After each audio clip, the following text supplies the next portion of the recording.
Et si une simple photo de classe cachait un secret capable de bouleverser tout un village? En octobre 1933, dans une petite école de Bretagne, une jeune institutrice posa avec ses 10 élèves pour ce qui devait être un banal portrait scolaire.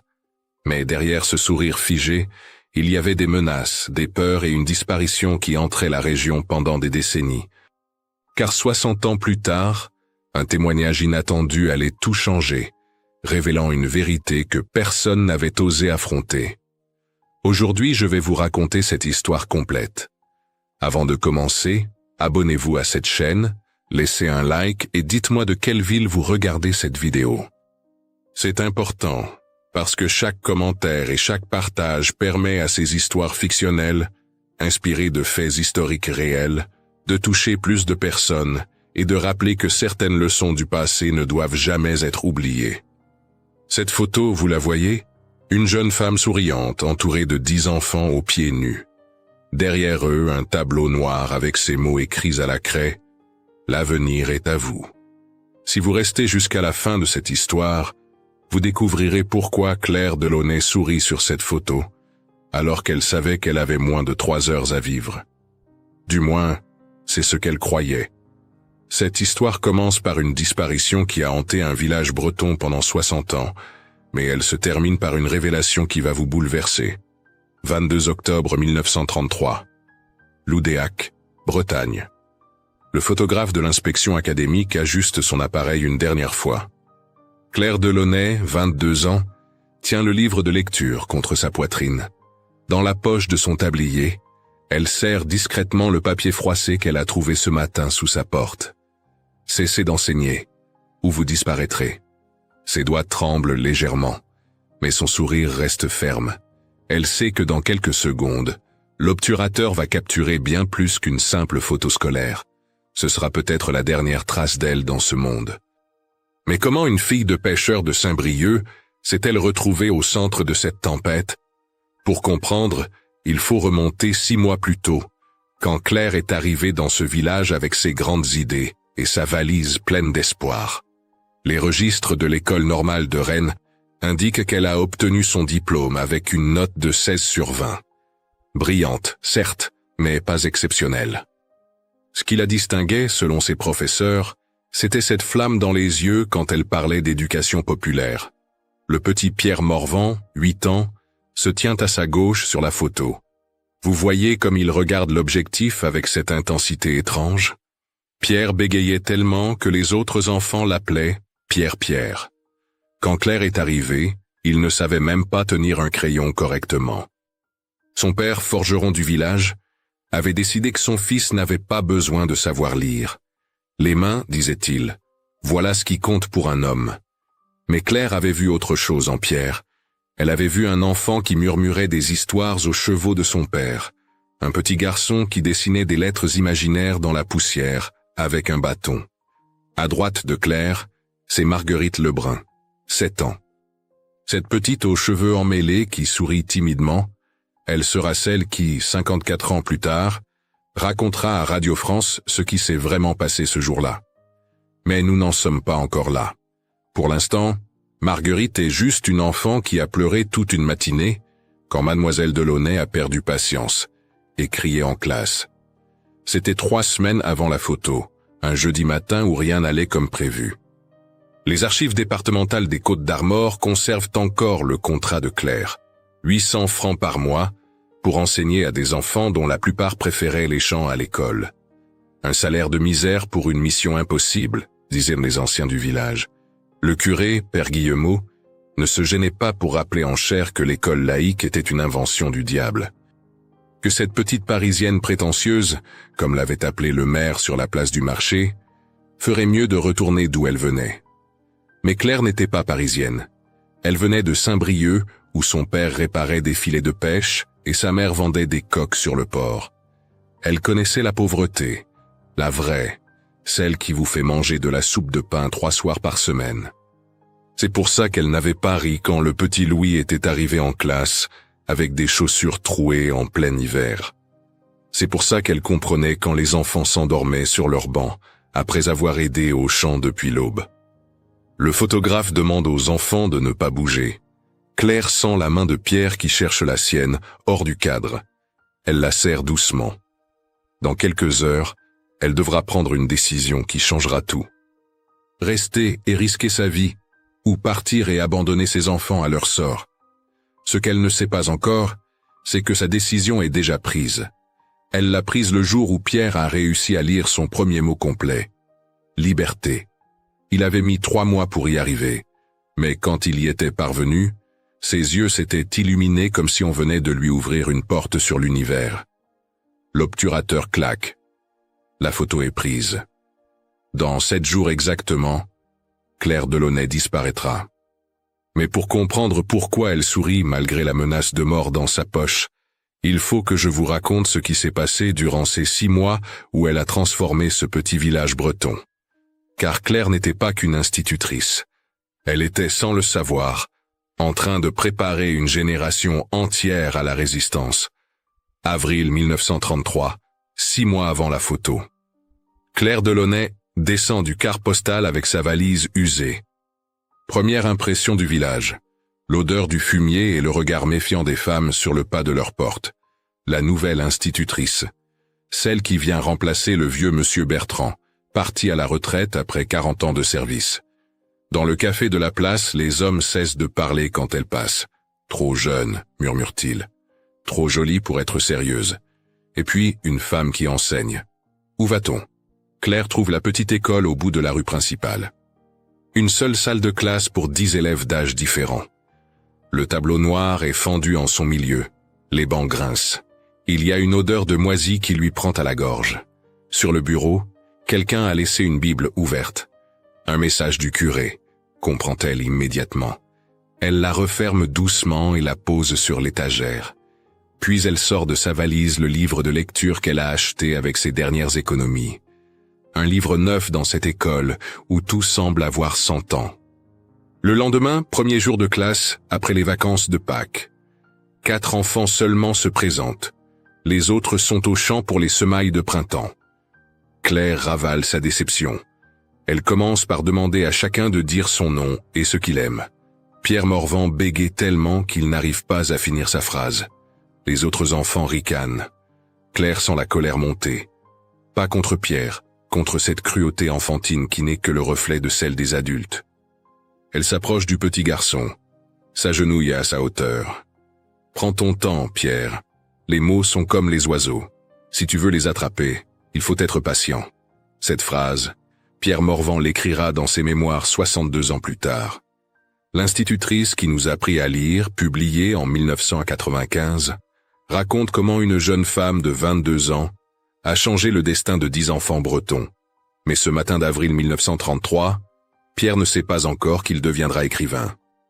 Il sait juste que pour la première fois, un adulte ne se moque pas de son bégaiement. Les semaines passent.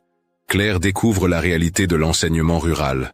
Le père de Louis qui débarque ivre un matin, hurlant que les lettres ne remplissent pas le ventre. Il tire son fils par l'oreille hors de la classe. Claire tente de s'interposer. L'homme la pousse violemment contre le mur. « Si vous touchez encore à mon fils, vous le regretterez. » Le soir même, elle écrit une lettre à sa mère.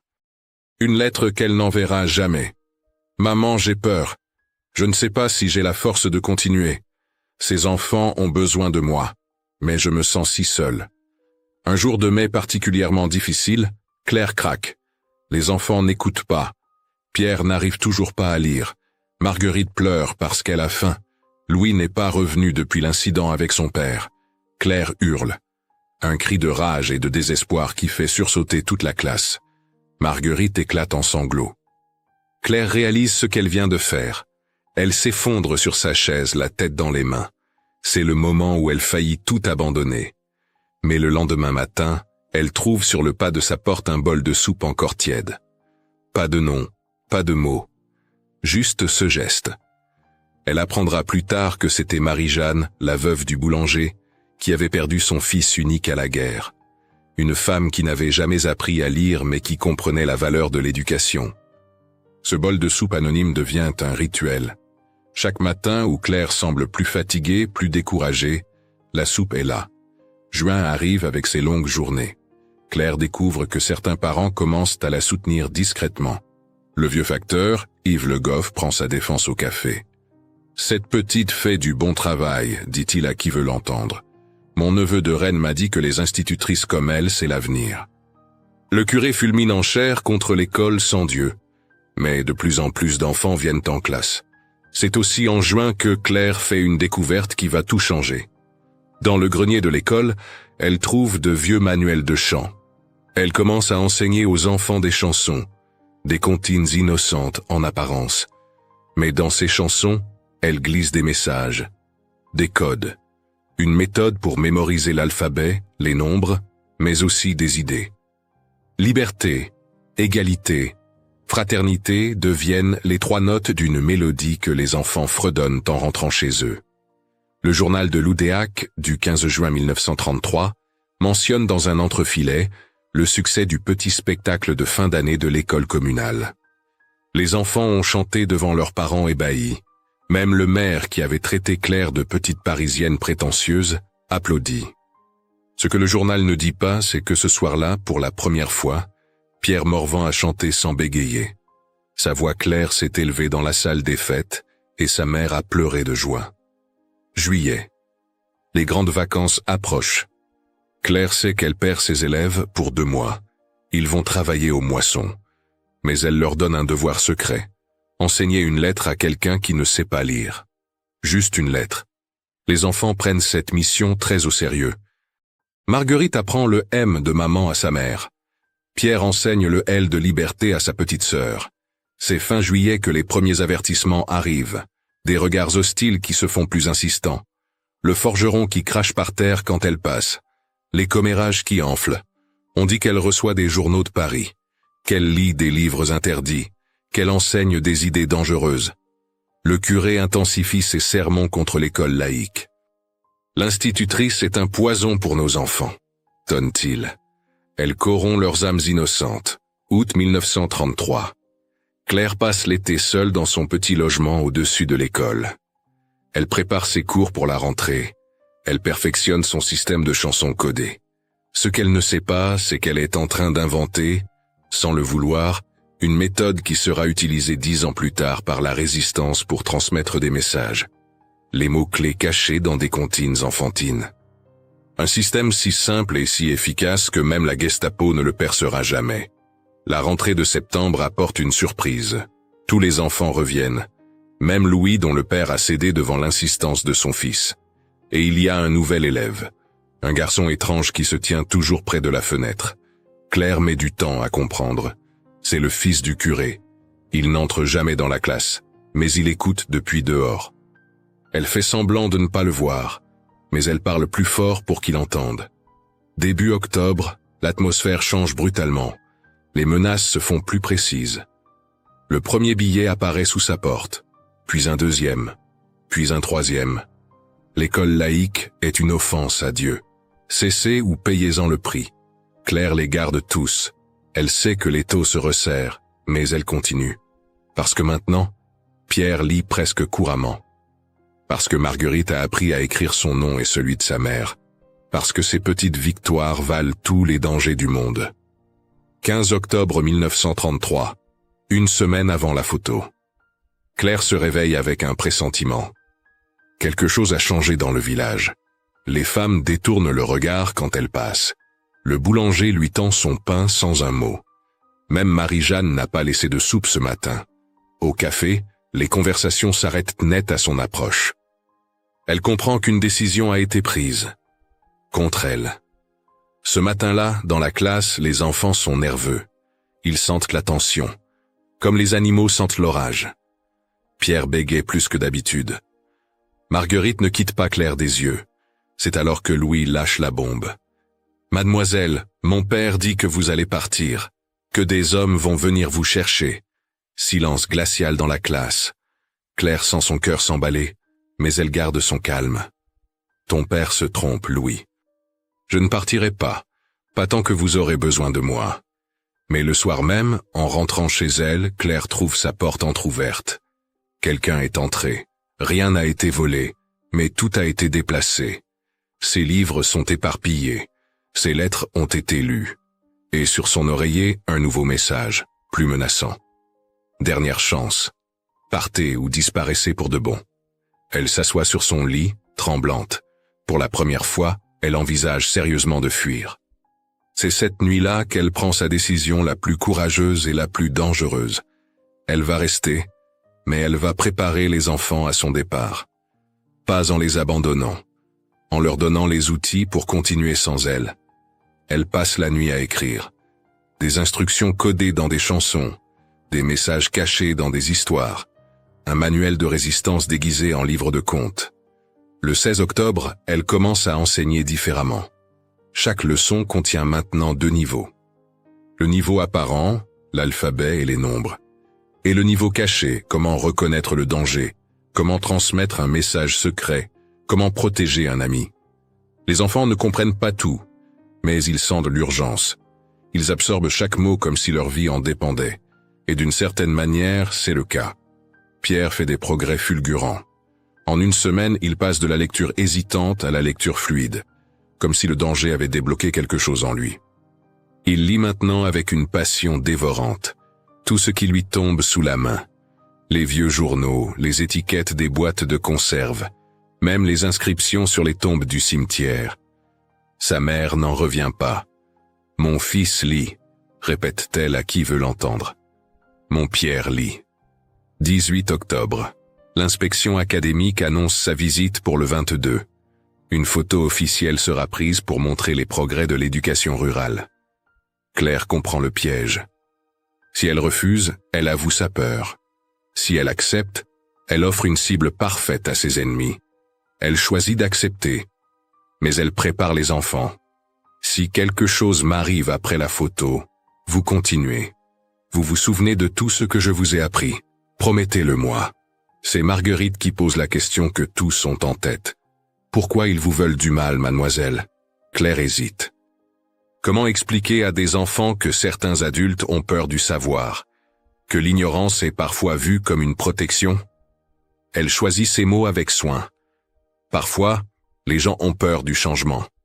Ils préfèrent que les choses restent comme elles ont toujours été. Mais vous, vous êtes le changement. Vous êtes l'avenir. 20 octobre, 2 jours avant la photo, Claire reçoit une visite inattendue. Le curé Guillemot. Il entre dans la classe après le départ des enfants. Ils se regardent en silence. Puis il parle d'une voix basse. « Partez cette nuit. C'est votre dernière chance. » Claire le regarde droit dans les yeux. « Et mes élèves ?» Le curé baisse la tête. « Ils survivront, comme ils ont toujours survécu. »« Sans espoir ?» demande Claire. Le curé ne répond pas. Il sort, laissant derrière lui une odeur d'encens et de regret. Cette nuit-là, Claire fait ses bagages, puis elle les défait, puis elle les refait. À l'aube, elle a pris sa décision. Elle va rester pour la photo. Une dernière journée avec ses élèves. Un dernier cadeau. Après, elle verra. Peut-être partira-t-elle. Peut-être pas. Mais elle veut que cette photo existe. Une preuve qu'ils ont existé ensemble. Que pendant 6 mois, dans ce petit village breton, 10 enfants ont appris que le monde était plus grand que leur champ. 21 octobre. Veille de la photo. Claire donne sa leçon la plus importante. Elle leur apprend une nouvelle chanson. Une mélodie simple avec des paroles innocentes sur les saisons. Mais dans cette chanson, il y a un code. Un message qui ne sera compris que des années plus tard. Les initiales de chaque vers forment une phrase. Résister. Toujours à l'ignorance. Les enfants apprennent la chanson par cœur. Ils la chanteront le lendemain, juste avant la photo. Le soir, Claire trouve un dernier billet sous sa porte, différent des autres. L'écriture est tremblante. Ne venez pas demain. Danger. Pas de signature, mais elle reconnaît l'écriture. C'est celle du fils du curé, celui qui écoute sous la fenêtre. Il a pris un risque énorme pour la prévenir. Elle froisse le papier. Elle ira quand même. Parce que si elle ne vient pas, qui expliquera aux enfants? Qui leur dira qu'ils n'ont pas été abandonnés? Cette nuit-là, Claire ne dort pas. Elle écrit des lettres. Une pour chaque enfant. des lettres qu'elle cache dans leur pupitre, à ouvrir seulement si je ne reviens pas. Dans celle de Pierre, elle écrit « Continue à lire. Les mots sont des armes plus puissantes que les épées. » Dans celle de Marguerite, « N'oublie jamais que tu es intelligente et forte. » Dans celle de Louis, « Ton courage m'a inspiré chaque jour. » À l'aube du 22 octobre, Claire se lève, s'habille avec soin. Sa plus belle robe, celle qu'elle gardait pour les occasions spéciales. Elle épingle le billet de menace dans sa poche, un rappel du danger, mais aussi une preuve. Si quelque chose arrive, on saura pourquoi. Elle regarde son petit logement une dernière fois. Sur la table, elle laisse une lettre pour ses parents. Dedans, elle a glissé la photo de ses élèves qu'elle a prise elle-même la semaine précédente. Au dos, elle a écrit « Il valait le sacrifice ». En arrivant à l'école, elle trouve tous les enfants déjà là, habillés de leurs plus beaux habits. Même Louis a des chaussures presque neuves. Sa mère les a empruntées aux voisins. Pierre tient un bouquet de fleurs des champs. « Pour vous, mademoiselle. Pour la photo. » Marguerite a tressé ses cheveux. Pour la première fois, Claire sent les larmes lui monter aux yeux. Mais elle sourit, parce que ses enfants méritent de voir leur maîtresse sourire sur leur photo de classe. Le photographe arrive à 10 heures précises. Un homme de Rennes, envoyé par l'inspection. Il installe son matériel dans la cour. Les enfants sont excités. La plupart n'ont jamais été photographiés. Claire les dispose avec soin. Les plus grands derrière, les plus petits devant. Elle se place au centre, le livre de lecture contre sa poitrine. Le livre qu'elle a acheté avec ses dernières économies. Le symbole de tout ce qu'elle a essayé de leur transmettre. Juste avant que le photographe ne prenne la photo, Marguerite se penche vers Claire et murmure « On vous aime, mademoiselle ». Claire sent la petite main de Pierre chercher la sienne. Elle la serre fort. Dans sa poche, le papier de menace semble peser une tonne. Mais sur son visage, il y a ce sourire. Ce sourire qui dit « J'ai fait ce que j'avais à faire ». Ces enfants savent lire.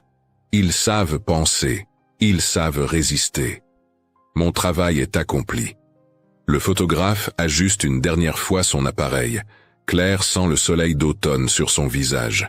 10h15, le 22 octobre 1933. Dans quelques secondes, l'obturateur va figer ce moment pour l'éternité.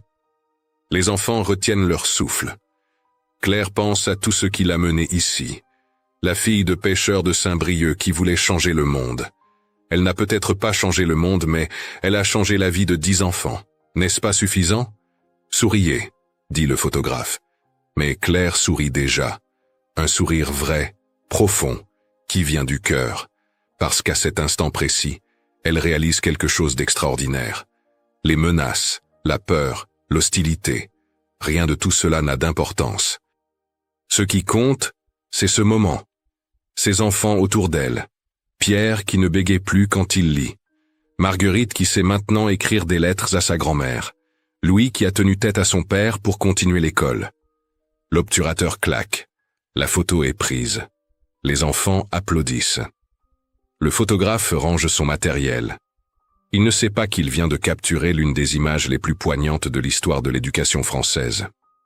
Une image qui sera retrouvée des années plus tard dans les archives départementales et qui fera pleurer ceux qui connaîtront l'histoire derrière le sourire.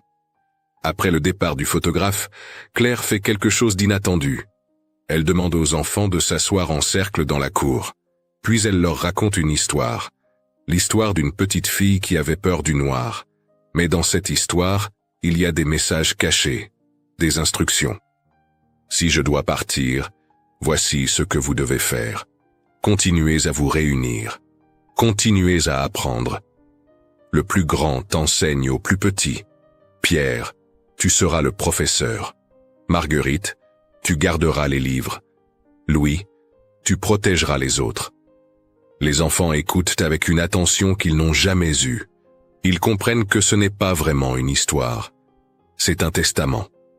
Claire leur transmet non seulement le savoir, mais la responsabilité de le perpétuer. Elle transforme ses élèves en gardiens de la connaissance, en résistants avant l'heure. Midi sonne au clocher de l'église. Claire renvoie les enfants déjeuner chez eux. Mais ils ne veulent pas partir. Ils sentent que quelque chose va se passer. Pierre reste le dernier. « Mademoiselle, vous allez revenir cet après-midi » Claire hésite. Une partie d'elle veut le rassurer. L'autre partie refuse de mentir. Elle choisit une vérité partielle. « Je serai toujours avec vous, Pierre. Dans chaque livre que vous lirez, dans chaque mot que vous écrirez. » L'après-midi, Claire retourne à l'école. Elle range méticuleusement la classe. Chaque livre à sa place. Le tableau noir essuyé avec soin. Mais elle laisse une chose. Au tableau, écrite à la craie, la phrase « L'avenir est à vous ». Les mêmes mots que sur la photo. Un message pour ceux qui viendront après. Pour que les enfants sachent qu'elle n'est pas partie par abandon, mais par sacrifice. 15 heures. Les enfants reviennent pour l'après-midi. Mais il y a quelque chose de différent.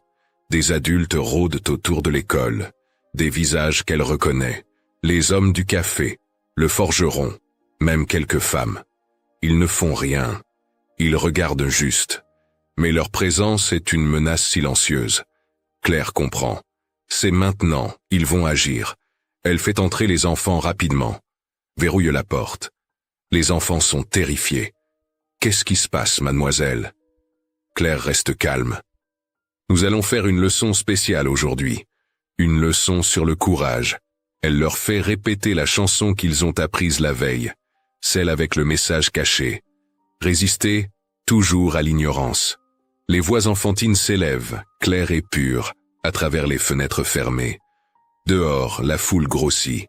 Claire entend des voix en colère, des accusations. Sorcière, corrompue, danger pour nos enfants. Elle continue sa leçon comme si de rien n'était.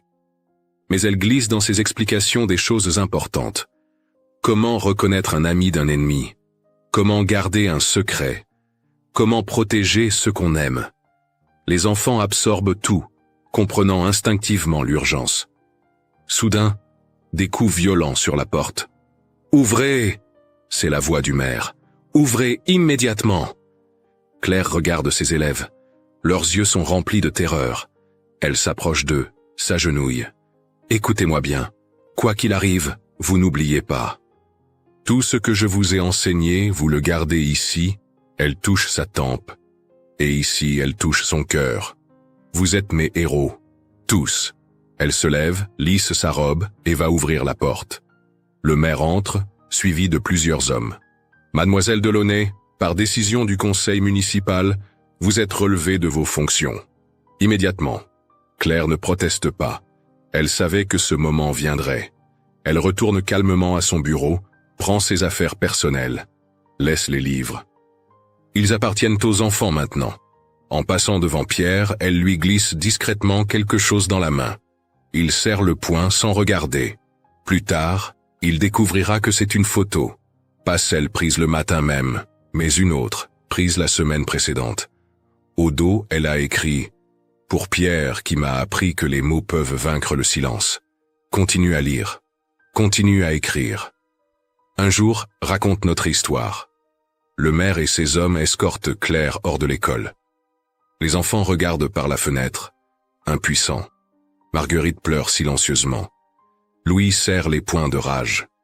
Mais Pierre fait quelque chose d'extraordinaire. Il commence à lire à haute voix. Le livre que Claire tenait sur la photo. Sa voix, claire et forte, sans aucun bégaiement, remplit la salle de classe. Les autres enfants l'écoutent, hypnotisés. C'est leur acte de résistance. Leur façon de dire « Vous pouvez chasser notre maîtresse, mais vous ne pouvez pas chasser ce qu'elle nous a donné. » Claire est emmenée à la mairie. Le maire lui donne 1 heure pour quitter le village. « Si vous revenez, nous ne pourrons pas garantir votre sécurité. » Claire acquiesce. Elle sait qu'elle ne reviendra pas. Du moins, pas comme Claire Delaunay, institutrice. Mais peut-être reviendra-t-elle autrement. Dans les mots que Pierre écrira. Dans les lettres que Marguerite enverra. Dans le courage que Louis montrera. En remontant chercher ses affaires dans son logement, Claire trouve quelqu'un qui l'attend. Le curé Guillemot. Il tient une petite valise. « Prenez ceci, de l'argent. Assez pour aller loin. » Claire le regarde, surprise. « Pourquoi ?» Le curé baisse les yeux. « Parce que mon fils n'a jamais été aussi heureux que quand il écoutait vos leçons sous la fenêtre. » Parce que vous avez fait ce que je n'ai jamais osé faire. Vous avez donné de l'espoir. Il lui tend aussi une enveloppe. Une adresse à Toulouse. Des gens qui pourront vous aider, des gens qui pensent comme vous, que l'éducation est une forme de résistance. Claire prend l'enveloppe. Elle comprend. Son combat ici est terminé, mais il continue ailleurs. Elle n'est pas vaincue. Elle est juste déplacée sur un autre front de cette guerre silencieuse pour la connaissance et la liberté. 17 heures, le 22 octobre 1933. Claire Delaunay monte dans le car postal qui l'éloigne de l'Oudéac. Elle ne se retourne pas. Dans sa valise, l'enveloppe du curé et 300 francs. Dans son cœur, le visage de 10 enfants qu'elle n'oubliera jamais. Ce qu'elle ne sait pas, c'est que son départ n'est pas une fin. C'est le début d'une légende qui traversera les décennies. Le lendemain matin, les enfants trouvent l'école fermée, officiellement, en attendant un nouvel instituteur. Mais Pierre a gardé une clé. Celle que Claire lui a glissée en même temps que la photo. Ils entrent en secret. Sur chaque pupitre, ils découvrent les lettres que Claire a cachées. Marguerite lit la sienne en pleurant. « Tu as une lumière en toi que personne ne pourra éteindre. Brille, ma petite étoile. » Louis serre la sienne contre son cœur. « Ton courage m'a donné du courage. Continue à te battre pour ce qui est juste. » Pierre prend une décision. Ils vont continuer. Tous les soirs, après le travail au champ, ils se retrouvent dans l'école abandonnée. Pierre enseigne aux plus jeunes ce que Claire lui a appris. Marguerite garde précieusement les livres. Louis monte la garde. Il perpétue l'école secrète pendant des mois. Le cahier d'appel de l'école, retrouvé des années plus tard, montre des annotations mystérieuses après octobre 1933. Des initiales, des dates, des progrès notés d'une écriture d'enfant. Décembre 1933. Un nouvel instituteur arrive enfin. Un homme âgé et sévère qui enseigne à l'ancienne, mais il trouve des élèves transformés, qui savent déjà lire, écrire, compter, qui posent des questions qu'aucun enfant de paysan ne devrait poser. « D'où tenez-vous ces idées ?» demande-t-il. Les enfants se regardent et se taisent. Ils ont appris la première leçon de la résistance. Le silence protège. Les années passent. 1934, 1935, 1936. Les enfants grandissent.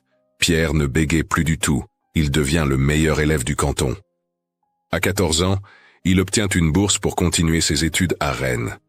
Sa mère pleure de fierté. Mon fils va au lycée. Mon Pierre va devenir quelqu'un. Dans sa valise, il emporte la photo que Claire lui a donnée. Son talisman. Son rappel qu'un jour il racontera cette histoire. Marguerite, elle, devient la première fille du village à aller à l'école secondaire. Ses parents s'opposent d'abord. Une fille n'a pas besoin d'études. Mais Marguerite leur lit la lettre de Claire. Elle leur parle de lumière et d'étoiles. Son père, bourru paysan qui n'a jamais ouvert un livre, fond en larmes. Si cette dame dit que tu as de la lumière, alors va briller. Louis reste au village. Il reprend la forge de son père. Mais c'est une forge différente. Sur le mur, il accroche une ardoise. Pour les enfants qui attendent pendant que leurs parents font ferrer les chevaux, il enseigne les lettres, gratuitement, en secret. Il devient le passeur de savoir du village. Celui qui perpétue l'œuvre de Claire sans jamais prononcer son nom. 1. La France tombe. L'occupation commence. Pierre est à Paris, étudiant en lettres à la Sorbonne. Un jour, dans une librairie clandestine du quartier latin, il entend une voix familière. Une femme discute avec passion de la nécessité de continuer l'éducation malgré l'occupation. Il se retourne. C'est elle. Plus âgée, les cheveux plus courts, mais c'est Claire. Leurs regards se croisent. Elle le reconnaît. Pierre, le petit Pierre qui bégayait, ils sortent ensemble de la librairie. Dans un café discret, ils parlent. Claire ne s'appelle plus Claire. Elle a un autre nom maintenant. Elle travaille avec un réseau. Pas ce que vous pensez, dit-elle. Je ne fais pas sauter des ponts. Je fais ce que j'ai toujours fait, j'enseigne. Mais maintenant, j'enseigne la résistance, les codes, les messages, les moyens de communication secrets. Vous vous souvenez des chansons? C'était le début. Pierre lui raconte ce qui s'est passé après son départ. L'école secrète, les progrès de chacun. Elle pleure. Pour la première fois depuis son départ de l'Oudéac, elle pleure. « Je pensais avoir échoué. Je pensais vous avoir abandonné. » Pierre secoue la tête. « Vous nous avez donné les outils. Nous avons construit avec. » 1. Toulouse. C'est là que Marguerite et Louis, devenus résistants, croient apercevoir Claire lors d'une réunion clandestine. Ils n'osent pas l'approcher. La sécurité avant tout. Mais ils la voient distribuer des tracts, former des jeunes, enseigner toujours. Le rapport de police qui mentionne une C. Delaunay n'est qu'une trace parmi d'autres de son passage. Un fantôme qui enseigne la liberté. 2. La libération. Pierre publie son premier article dans un journal résistant. Il raconte l'histoire d'une institutrice bretonne qui a disparu en 1933, sans la nommer, par protection. Mais ceux qui savent, savent. L'article fait le tour de la Bretagne. Des dizaines de témoignages arrivent. D'autres villages où des institutrices sont disparues. D'autres Claire Delaunay. Toute une génération sacrifiée sur l'autel de l'ignorance. 3. La guerre est finie. Pierre retourne à l'Oudéac. Il trouve le village transformé. Le vieux curé est mort. Son fils est devenu instituteur. Dans l'école, sur le tableau noir, quelqu'un a écrit à la craie « L'avenir est à vous ». Les mêmes mots que 12 ans plus tôt. Pierre sourit. Le message continue. Il cherche Claire partout. Dans les registres de la résistance, dans les archives de l'éducation nationale. Des traces, des rumeurs, des peut-être.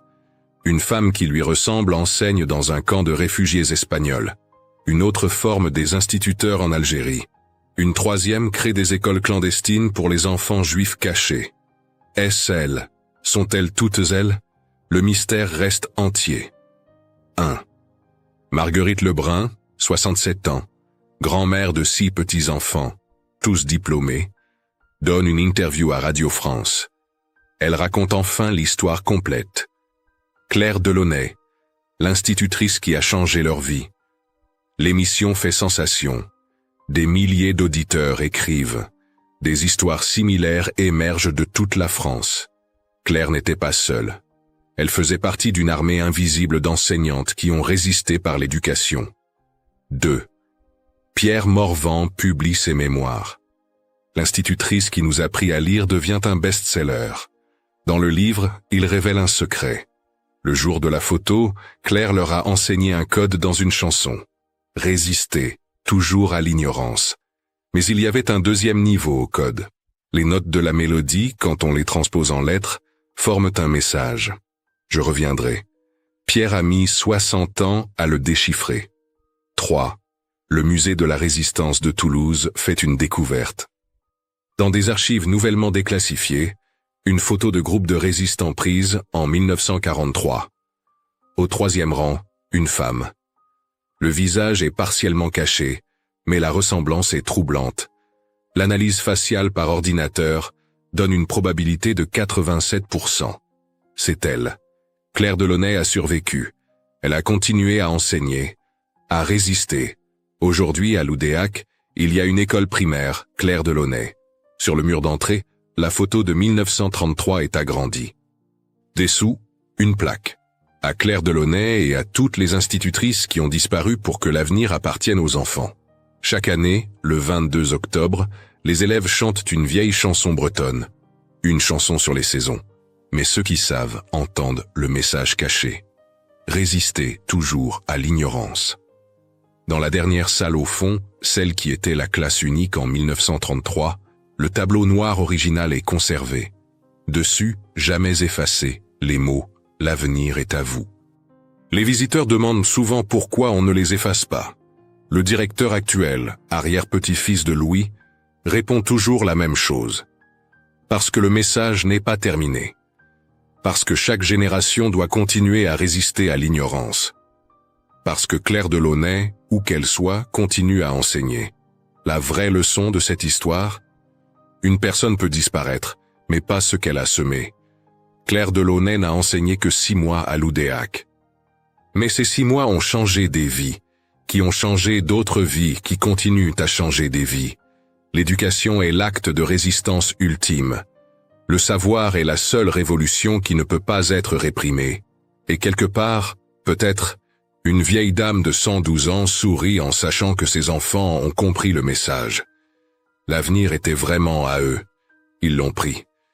Cette histoire fictionnelle, inspirée de faits historiques, nous rappelle qu'une seule personne peut transformer bien plus que des vies individuelles. Elle peut semer une lumière qui traverse les générations. L'enseignement, la solidarité et le courage de Claire Delaunay nous disent que la véritable résistance n'est pas dans la force, mais dans la transmission du savoir et de l'espoir.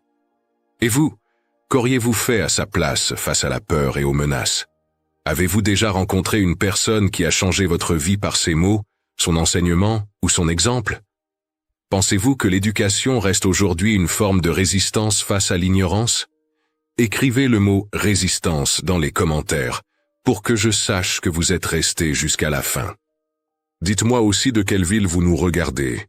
Et si vous le souhaitez, partagez une histoire ancienne de vos parents ou grands-parents qui pourrait inspirer de nouvelles histoires pour ce canal. Merci de votre soutien. N'oubliez pas de vous abonner, d'aimer la vidéo, d'activer la cloche, de partager ou de commenter, et cliquez sur la carte finale pour découvrir la prochaine histoire.